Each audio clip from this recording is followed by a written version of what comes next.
Welcome to the webinar. I'm Lauren Deal, and I am thrilled to present Hal Garyn, an acclaimed industry expert in audit, who will be sharing his unique perspective on the latest IIA standards. As someone who has served in the executive roles in many organizations, including at the helm of IIA Global Headquarters, Hal's insights are certainly not to be missed.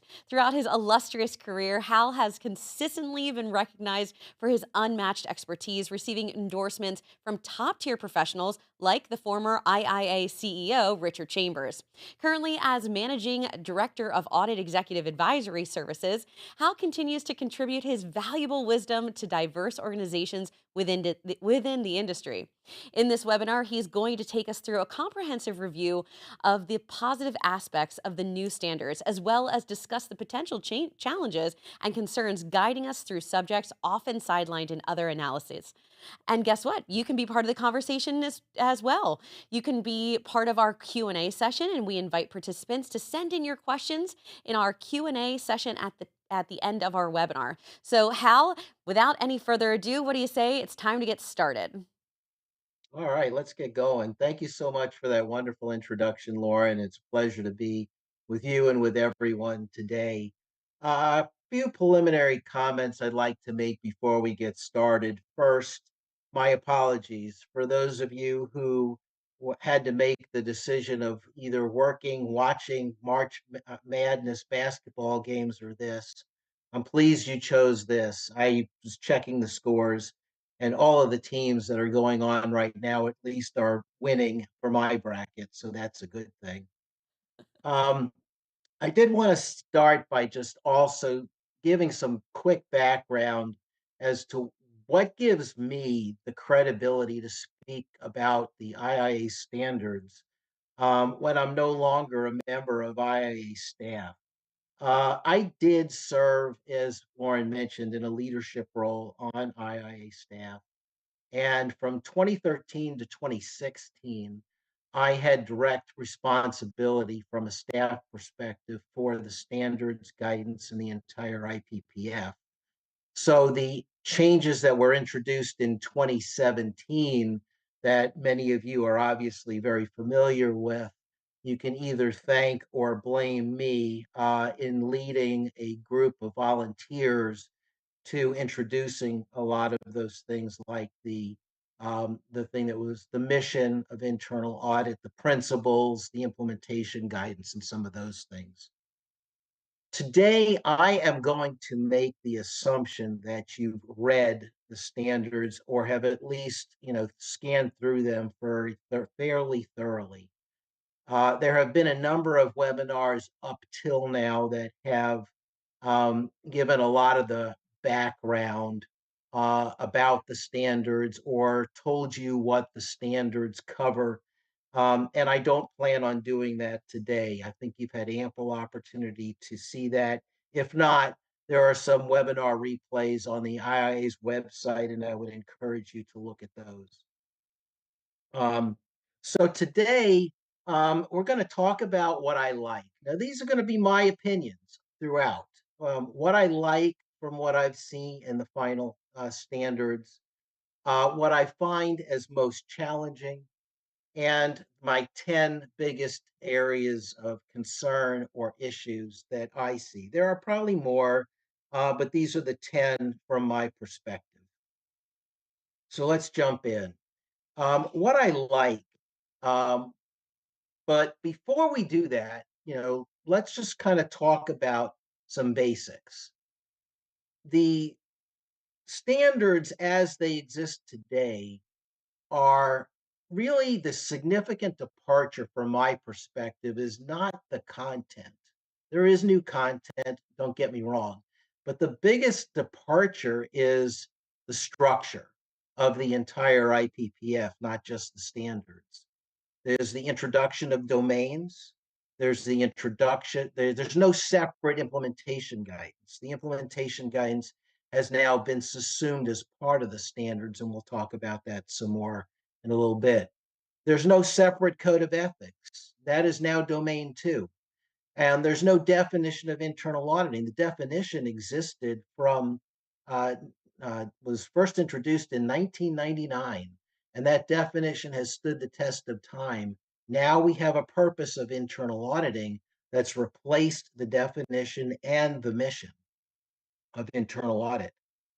As I mentioned, all implementation guidance is now part of the full standards, and it's referred to as considerations for implementation. And the standards to me are more prescriptive in the 2024 version than they were in the 2017 version, but not as prescriptive as they were when we first saw the exposure draft a year ago this month.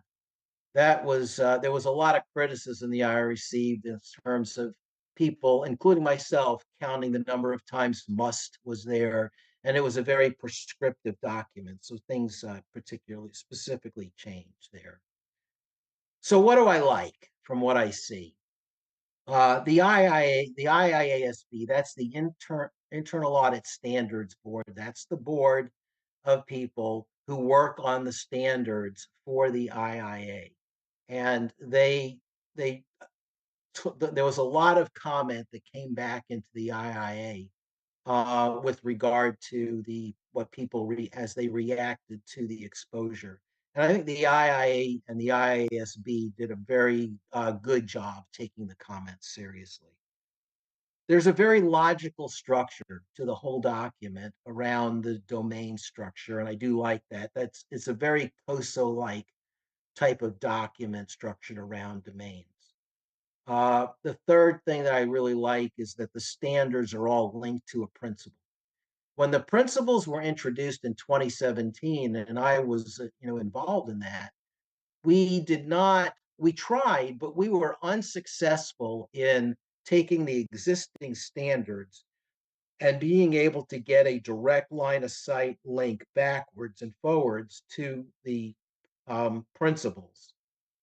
Now the principles have been rewritten and all of the standards, so there's the domains, there's principles under each domain, and then there's standards underneath each principle. And I think that's a marked improvement.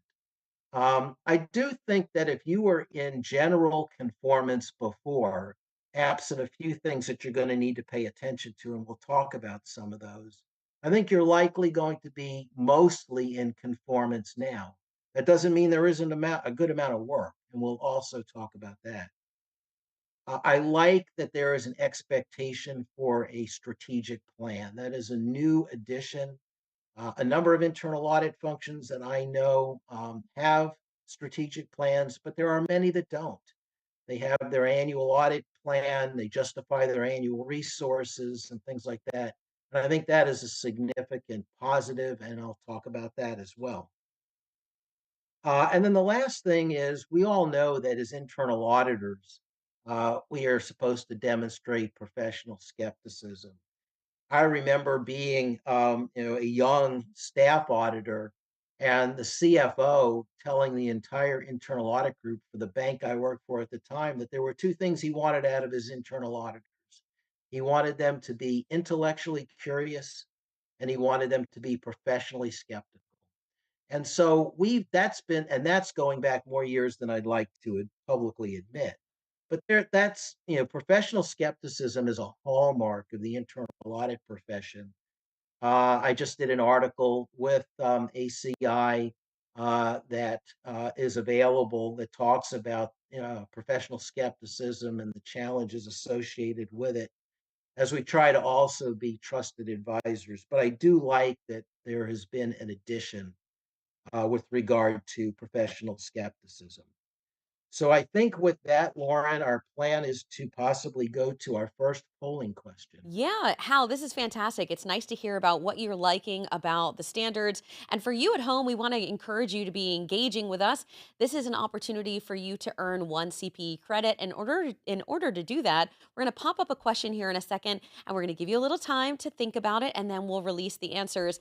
But also at the end of the webinar, remember that you can ask questions of your own. So stick around. All right, what do you say we pop up the first question, Hal, and we see how they do? Great.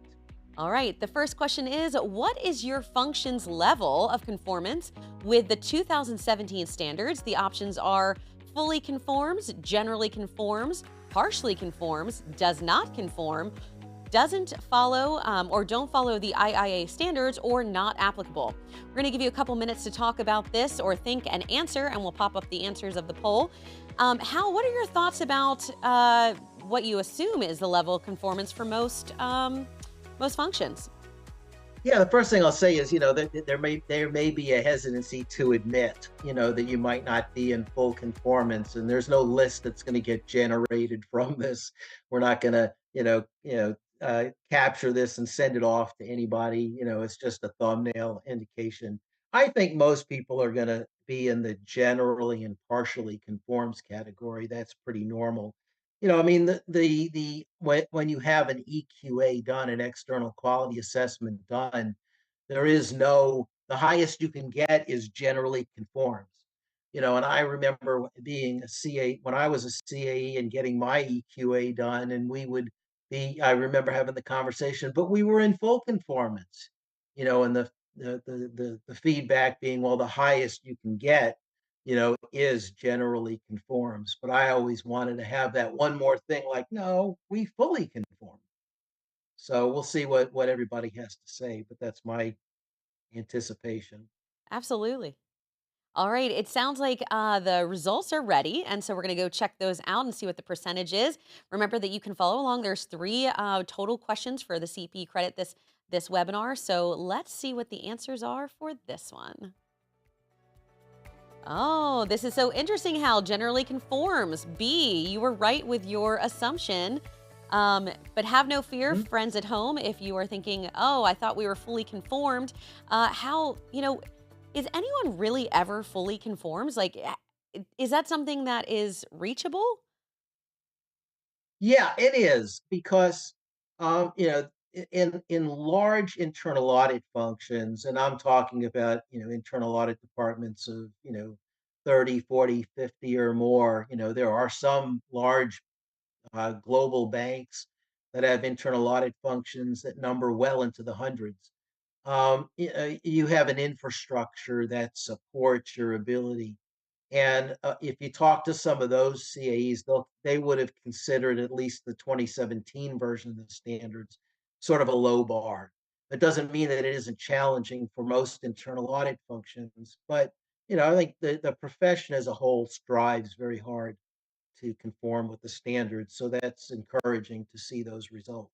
Absolutely. It's a great conversation starter. If anything, as we're following along with this, it might be more of a discussion that you have after the webinar about things you can look for in the 2024 standards. Speaking of which, back to the standards, what do you think, Hal, will be the most challenging? Yeah, so there's four things I'm going to talk about here that I think are the most challenging. And at least that's going to be from the standpoint of effort. And so the first one is everyone has an existing QAIP, a quality assurance improvement program. If you're going to conform with the standards before and now and going forward, you'll have a QAIP in place. The numbering scheme from what the old standards were to the new standards are completely different to fit the new structure of the standards. And so just aligning your existing QAIP to the new standards is it may not be hard, but it's going to take some effort. I think the IA has done a fabulous job with the two-way mapping documents. It's available on their website where it takes the 2017 standards and maps them to the 2024 and then the 2024 back to the 2017. I think that is a very critical tool in supporting your QAIP and how to really do your own gap analysis on what you may or may not be in conformance with to the 2024 version. The second thing I think is going to be, if you don't already have one, is creating a real strategic plan. Not to just check the box and say, okay, we didn't have a strategic plan before and the standards say we do, so now let's check the box, let's do the minimum and have a strategic plan. But really going through the exercise of thinking strategically. This is not creating a multi-year audit plan. This is thinking strategically about the internal audit function, how it fits within the organization, how it supports the board and the audit committee, and what does it need to look like over the next 3 to 5 years? And then how are you going to get from where you are to where you need to be? And that is a document that I think will be very valuable if you socialize that in the organization, not just share it with your audit committee and the execs, because you want support so that when you need resources, when you need things, everybody can look at your peers in the organization, and they can say, yeah, that what you're doing, that's consistent with that strategic plan you told me about. So I think that will take some work. I think it's challenging from an effort standpoint, but it's a good thing. The next one is preparing for your first EQA under the new standards. Whether you're going to be ready to do that and you need to do it in 2025, or you're having your EQA now in 2024 under the old standards and you can wait till 2029. Whenever you have that next EQA under the new standards, it's going to require, some effort to be able to feel like you're in conformance from that perspective. It's not been published yet, but if I were to encourage anything to buy, I would suggest taking a good close look at buying the new quality assurance manual that the IA is talking about issuing by the end of this year. That's going to be what any EQA team is going to use as their Bible to evaluate your function under the new standards. And I think that would be a useful purchase. And then I think it is going to be the last area that I think is going to be challenging from an effort standpoint, not difficult per se, is as you go through your charters, both for the audit department and for the audit committee, and reflect on the new standards. And if there are areas that need to be updated in either of those charters, how you'll position that with your execs and with the audit committee, just from the standpoint that you really don't want to say, well, we need to make these changes because the IIA wants us to. No, you want to have the right rationale behind it in support of those charter changes. And so there's some work that's going to need to be done there. So I think with that, Lauren, I think we were ready to go to polling question 2.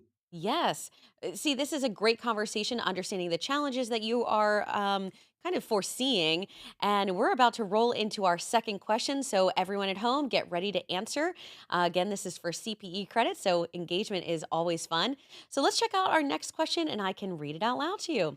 It says, does your internal audit function have a comprehensive strategic plan? Your answer options are yes, mostly, but it needs refreshing. No, but working on it. No, but no plans to. Not sure or not applicable. We're going to give you a couple seconds to lock in your answers and then we'll review the results. Hal, what are your thoughts on this? Yeah, as I mentioned earlier, I think that there are going to be some functions that don't have a strategic plan. I was watching. I'm not going to name who. I was watching a webinar earlier this week where one of the organizations was talking about their take on the standards, and there was one individual from one company who was part of the panel and really, sort of didn't seem to see a full benefit in internal audit developing a strategic plan. And you can tell from my commentary, I wouldn't agree with that.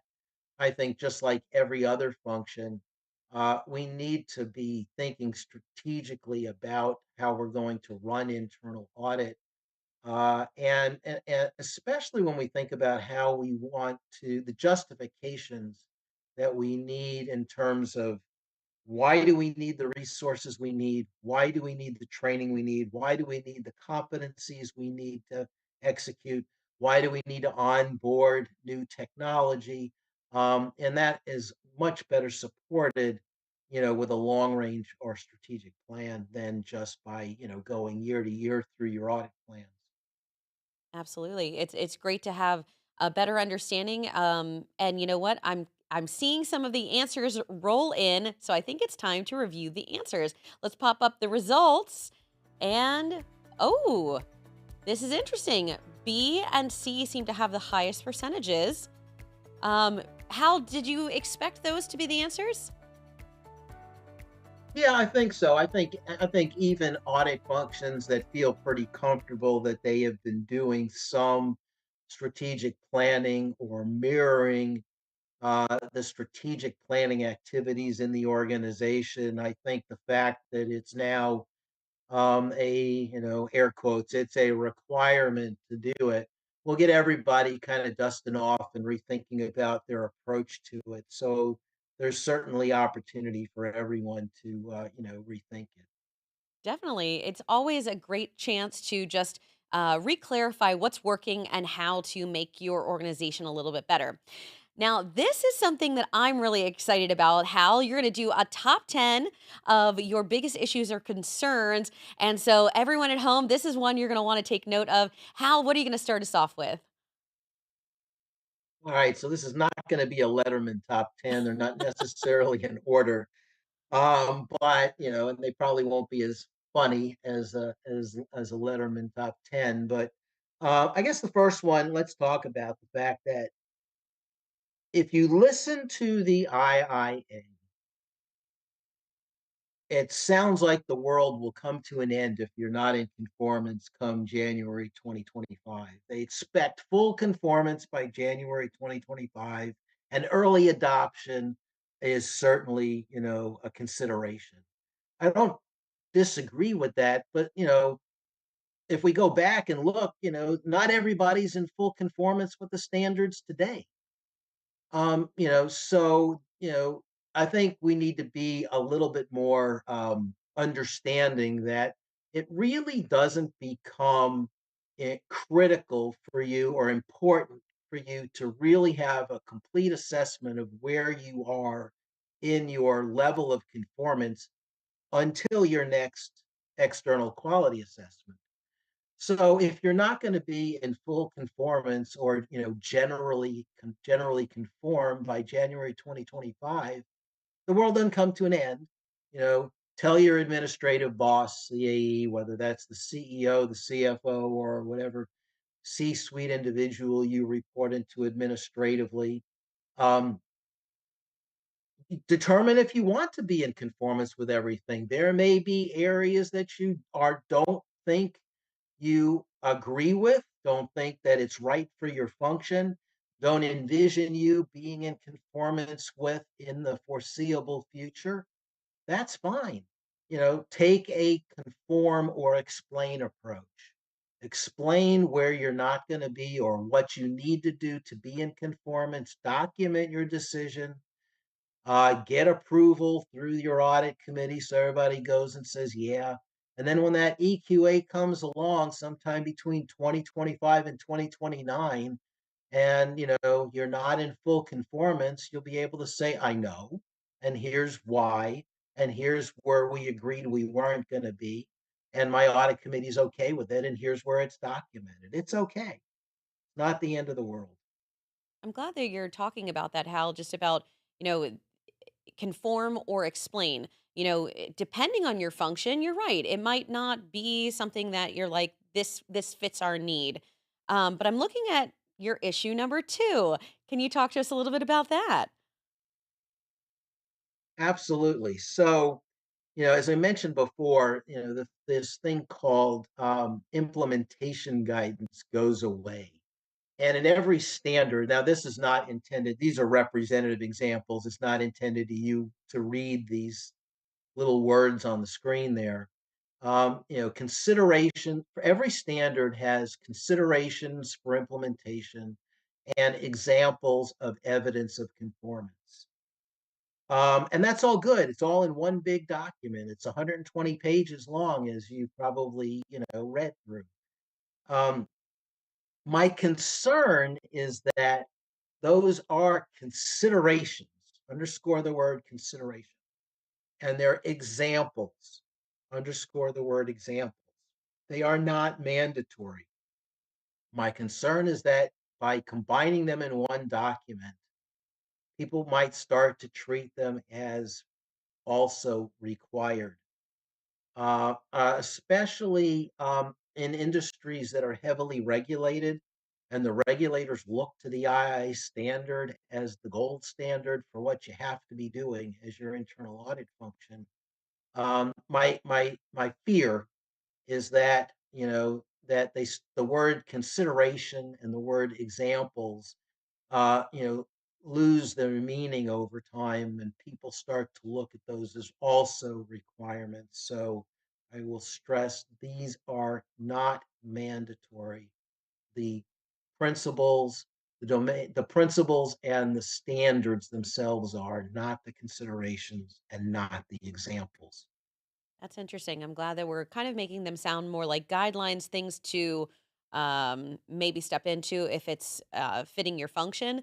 Um, and also, friends at home, if you are not engaging in the chat, you can ask questions. We're going to be answering questions. I'm seeing them roll in. So don't think that we're not getting to them, but we will touch base with you in about 15 minutes. Hal, let's jump to issue number three. Yeah, it's just for time check too, because I get frustrated when I'm on webinars and there's this promise that we're going to get to your questions, and then at the end there's no time for questions. I am 3 minutes behind pace, so we're in good shape for lots of time for questions. My third issue is that the standards have two things in standard 4.1. They have two things that say must. There's a lot of musts in standards. And if I could take a red pen and mark up things, these are two things in standard 4.1 I'd love to. So, I don't mean to read to you, but I'll read to you here. Internal auditors must plan and perform internal audit services in accordance with the global internal audit standards. And the internal audit functions methodologies must be established, documented, and maintained in alignment with the standards. And it goes on from there. So on the next slide, I took my red, or to here it's blue, my pen to it, and if I could wave a magic wand, I think these are two places that the word must should go away. I think it should read something like internal auditors should apply all reasonable efforts to plan and perform internal audit services in accordance with the global internal audit standards, and all reasonable efforts to align the internal audit functions methodology with the standards should be established and documented, and so on. So I think I understand the desire that every internal audit function must, but I think this to me is an opportunity for a little bit of reasonable efforts is all we should expect. I agree with you. I feel like must is a little intense. It's a little heavy-handed. Yeah. I understand the Raj logic behind it, but I like the way you worded it, and I would encourage the IIA to maybe consider Hal's thoughts. How I like it. Yeah, yeah, well, we'll see how far that goes. Well, I I'm endorse sure it. some of my friends I thank you. I'm sure some of my friends at the IA are listening, and I don't want to, by what I say, to take away from the tremendous effort that they put forward to try and get us the standards that we have now. Well, these are really Um, great discussions to just understand growth opportunities maybe for 2025. So, walk us through your concern number 4. number four, Principle 7 says the internal audit function is only able to fulfill the purpose of internal auditing when the chief audit executive reports directly to the board. Now, the functional reporting relationship to the audit committee, and the standards talk about the board, but when it says, in most cases, the board means the audit committee. Um, the that on on its face, that sounds fine, you know, but then we'll go to the next slide. When I read what the purpose says, so you can't fulfill the purpose without reporting to the board. It says internal auditing strengthens the organization's ability to create, protect, and sustain value by providing the board and management with independent, risk-based, and objective assurance advice and insight and foresight. And you can do all of that without actually directly reporting to the board. So those two statements don't work together for me. When we said that, you can only fulfill the purpose by reporting to the board, because I think you can fulfill the purpose by not. Now, I'm not saying we don't want internal audit to report to the board,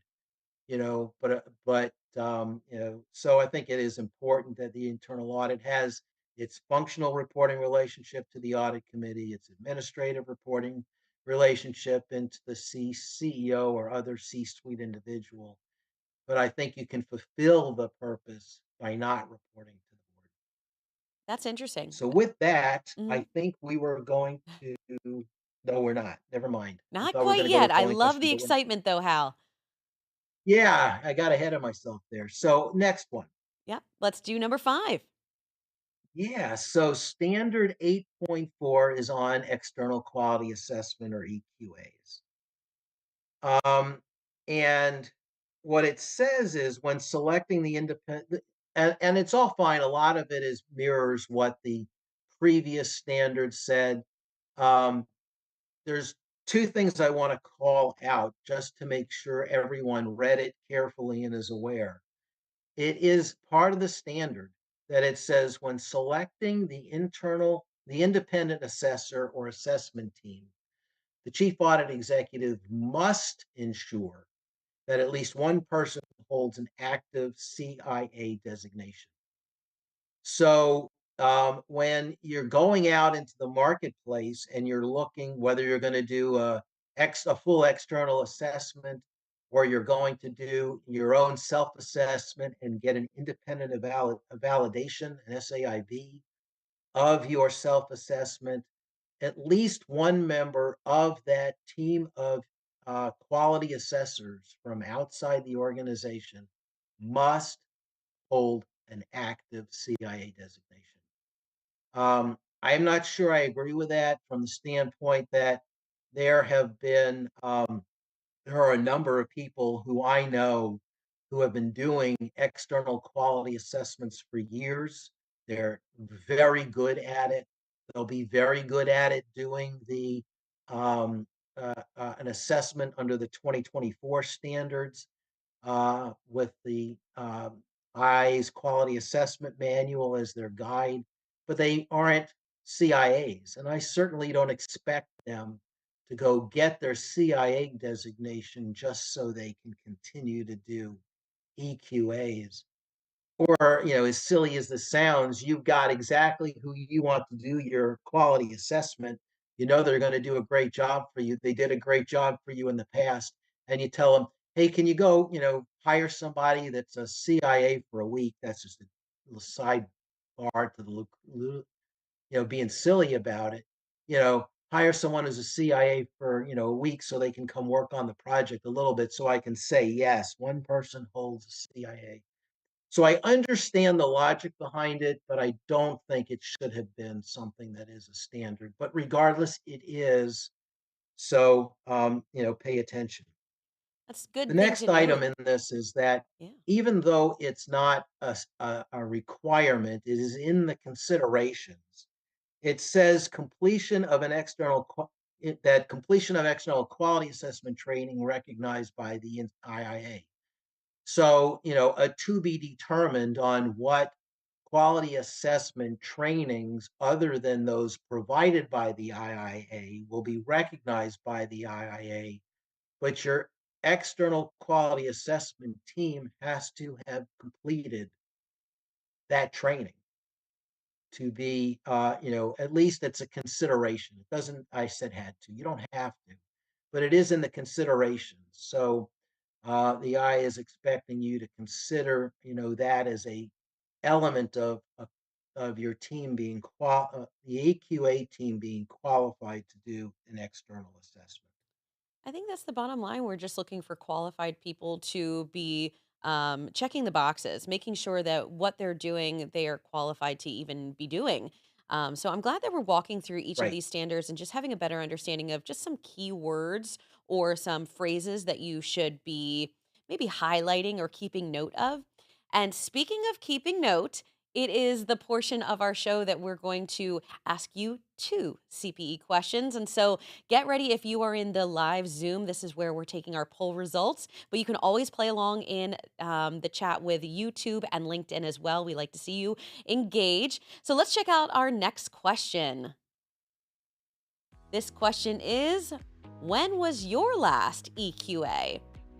Let's think, is it recent in 2022 or 2023?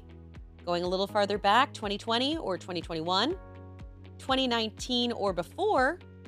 Ooh, never, or not really applicable. We're going to give you a chance to lock in your answers, and then we're going to go over the results.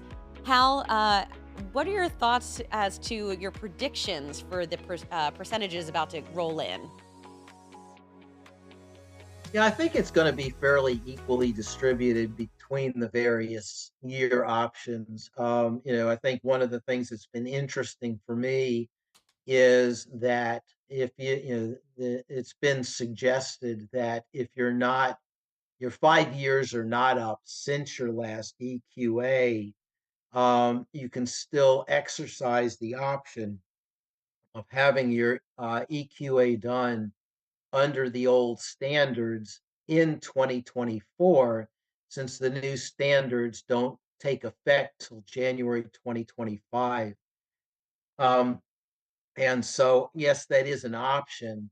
But I think the goal should be about demonstrating conformance, not which test will I do better under so I can, maybe get my EQA done in 2024, even though I didn't need it done, just so that I can wait till 2029. It seems like, that's just a way of kind of playing a shell game with it. Um, but I think most people will be fairly, I think the audience will be fairly equally distributed through the various year options. Well, let's take a look at the results. They are locked in, and we'll pop them up on the screen so you can compare with your peers. It does look like the majority said most recently 2022, 2023, but I'm also noticing the next highest percentage is 2019 or before. Hal, was that something that was on your radar? Yeah, I mean, some people, the ones that are 2019 or before, then there's a contingent there that said never. Right. But and I can appreciate that as well. If you're going to live by the standard of at least once every 5 years, then if it was 2019 or before, then you're probably gonna wanna do that, EQA now, unless you say, "No, I wanna be held to the 2025 standards, the 2024 standards effective in 2025, and I want my EQA done then." Then, if you're gonna go more than 5 years, there's nothing wrong with that too. Just make sure your audit committee and the appropriate executives know you're not in conformance with the standards because you're going more than 5 years. Here's my reason why, and get it done when it makes sense, most sense for you and your organization. I'm glad that we're having this conversation because it's a great moment of reflection as to what you and your organization make choices for. And speaking of choices, we are going to ask you one more CPE question. Don't forget that at the end of this webinar, which is actually coming upon us quickly, you can ask your questions. We see them rolling in. So if you've got something on the tip of your tongue, start typing it now while we pop up our next question. Let's check it out. This question is, when do you plan to have your next EQA? 2025, 2026 or 2027, 2028 or 2029? Not quite sure, never, or it's not applicable. Let's lock in our question or our answers now. And Hal, what are your thoughts upon this? It kind of goes back to the discussion we just had. Yeah, I think that if I had to pull out my crystal ball, in the choice of years, I don't I think a lot of people will take every opportunity to wait if they can and not do it in 2025. So they'll either front load it in this year, or they'll wait the full 5 years and do it sometime, well after 2025. I'm glad that we're kind of discussing the time frame in which conformance happens and when to align to the standards. Different time frames apply to different organizations. Is that correct? Yeah, I mean, that if you follow the standard that's been in existence, previously and remains, then, at least once every 5 years is the expectation. Well, I'm glad that we're having this conversation. It might be a great reminder to you to think about when was the last time that you check that box. And so maybe it's coming right around the bend. Our answers are about to be locked in, and we're going to check out the percentages in just a second. Just want to encourage you that we have some fun webinars coming up in the future. You can check at the bottom of our screen here to see some things that are happening. If you enjoyed watching ACI Learning's webinar today, keep in mind you can jot those down. Like, we'll actually be at an event called Hackspace Con on April 10th to the 13th, and we'd love to see you there. All right, now that we've had that, let's check out the percentages and our answers. We've got, not quite sure as our strongest answer, but evenly pretty distributed across the board for every other answer. And Yeah, how I think that makes sense. I think that people, yeah, I mean, the distribution amongst the years, and then, people are, still have, a lot of, it's still early. People are still sizing up what is it going to mean to move from, whatever state of conformance they were in the 2017 standards to the 2024 standards. For sure. And So I enjoy doing these questions because it allows you at home to engage with Hal and I. Remember, questions are right around the bend. But before we get there, we have to finish our top 10, Hal, and we're on number 6. So let's check it out. yeah, and I got a little verbose, so I'm going to speed a little bit through the next few, so we do make sure that we live to my commitment of time for Q&A. So number 6, errors and omissions, is the standard there is very much like the standard that pre-existed. It adds one element that talks about the fact that significance about errors and omissions. Significance is determined according to criteria agreed upon with the board. It all that makes sense at a 50,000-foot level. I have had a hard time putting in my mind if I were to have a conversation with the board or the audit committee, how do we actually get to measuring significance in a way, that would be tangible. So how we come up with that criteria, I am anxious to hear from others on how they're going to address that particular thing because it is a requirement. And you can put that in the chat if that's something that's on the tip of your tongue as well. Let's move on to number 7 because I'm seeing we've got a lot of questions coming in. Oh, good, good. I could talk a lot about number 7 here. I'm not going to. Uh, the standard previously about final engagement communications never said you had to issue a physical report. Never said it, even though a lot of people have assumed it. It just said that you needed to have, that you needed to communicate your results. Standard 15.1 goes into a lot more detail about what the final engagement communication needs to include. And when you read that, I read that at least, and I say, there's no way you could do all of those things without issuing a report. So I don't think anybody's suggesting that we stop issuing reports. There's a lot of discussion and debate about the length of reports. Do we really need to issue reports? Um, but if we're going to conform to standard 15.1 in the new standards, I don't see how you could not issue a report. I know that there's some people experimenting with, delivering their final communications in a video-based way, and you may be able to do that. But I think I would encourage everyone, if you haven't read 15.1 carefully, I'd love to hear from someone who reads 15.1 and says, I don't know, concludes otherwise, then, we will be continuing to issue physical or electronic, versions of audit reports to conform with that standard. I think reports are so crucial when it comes to auditing, just having something to refer back to.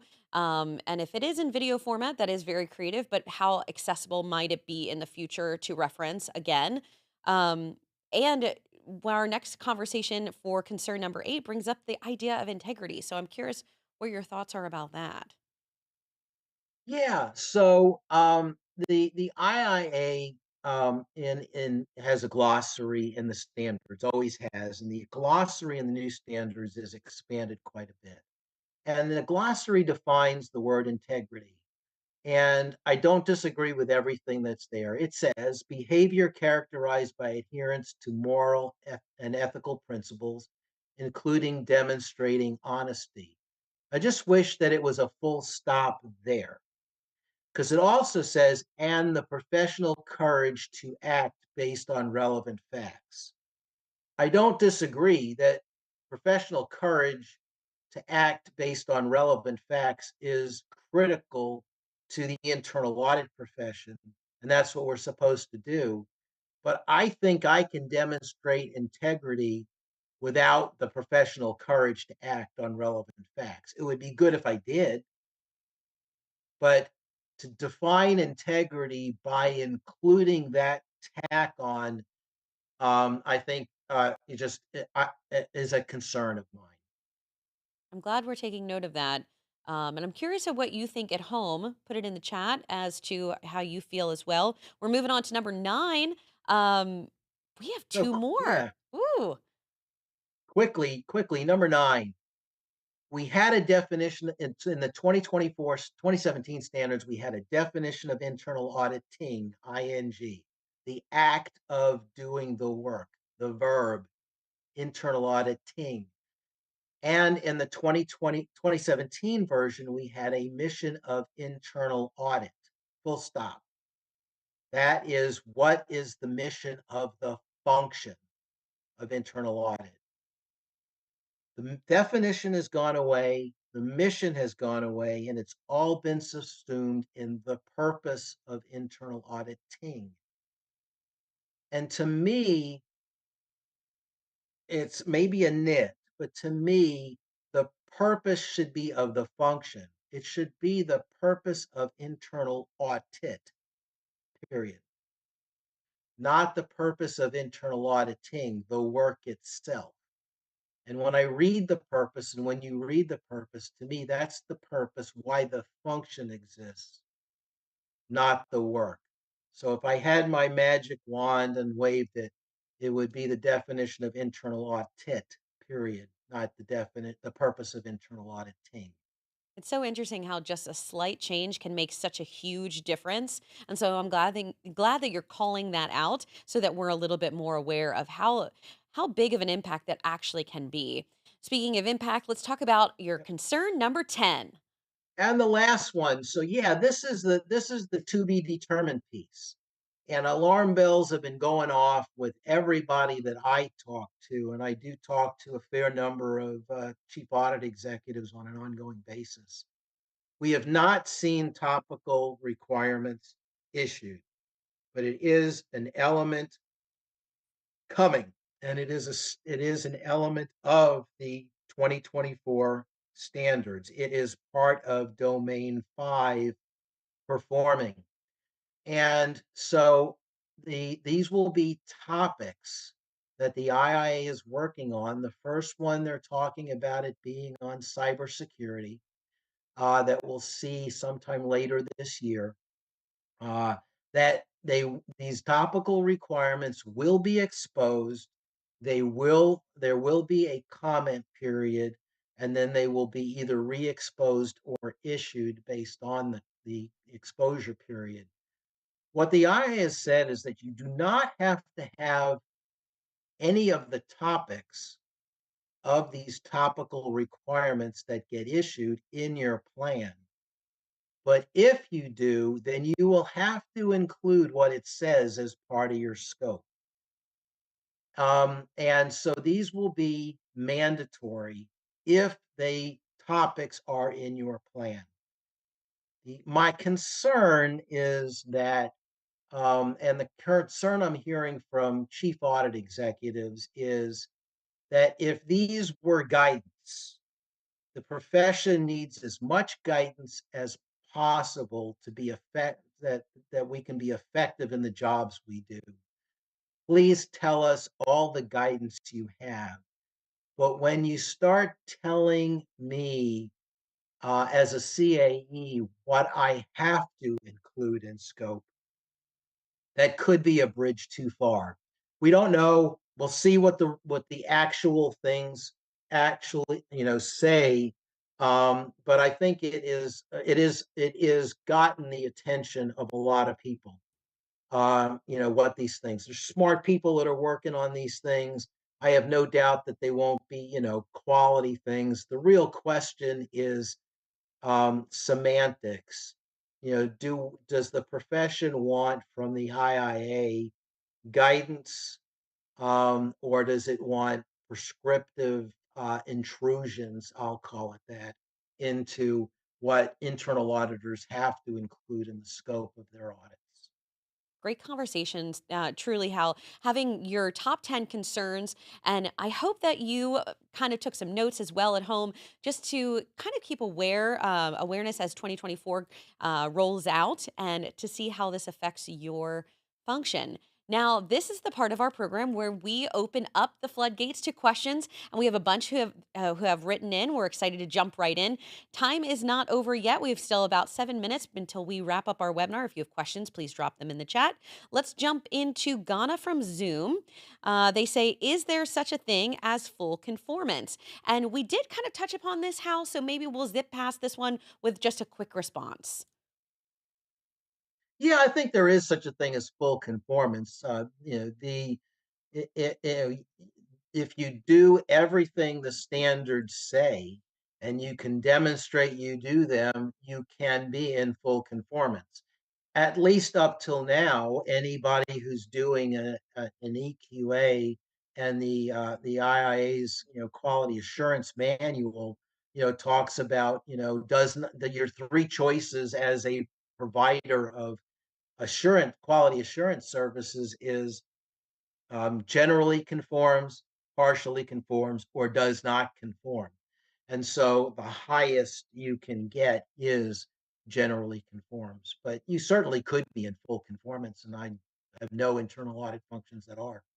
Thank you so much, Ghana, for writing in. And thank you, Hal, for addressing that. We're going to jump over to Leah from Zoom. They say, what is a good resource for documenting a strategic plan? I have some great ideas, but I'm not sure of a good format to use. Hal, what do you think? There's a ton of materials, and I could start spouting off things. I think it's a great question. Where do I start? your organization goes through most organizations, I would suspect, goes through a strategic planning process already.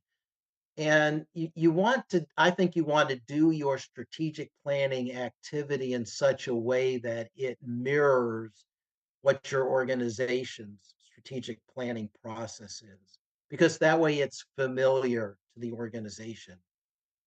And so I would say, that would be, to me, that would be the place to start. What does our company do? And how can I infuse that? When you're doing your strategic plan, it is very important in my mind to make sure that the company's strategic plan is prominent, because internal audit should be helping the organization achieve its strategic and operating objectives. Those come from the organization's strategic plan. So, how does your plan dovetail to the organization's plan? And then what are you going to do as a function to support support achieving your strategic plan so that the organization can achieve its strategic plan? Well said, Hal. And thank you, Leah, for writing in. We have a bunch more to get to. And so we apologize if we don't get to your question during the live webinar. But again, please write them in and we'll try to get to them after the webinar is over on LinkedIn or YouTube. Thank you again for all of your participation and Hal. We're loving your responses. Let's jump to Ghana has another one from Zoom. They say the companies which are doing the external quality reviews, how are they qualified by IIA and are they audited? Good question. Yeah, up till now, the answer would be they're not. It's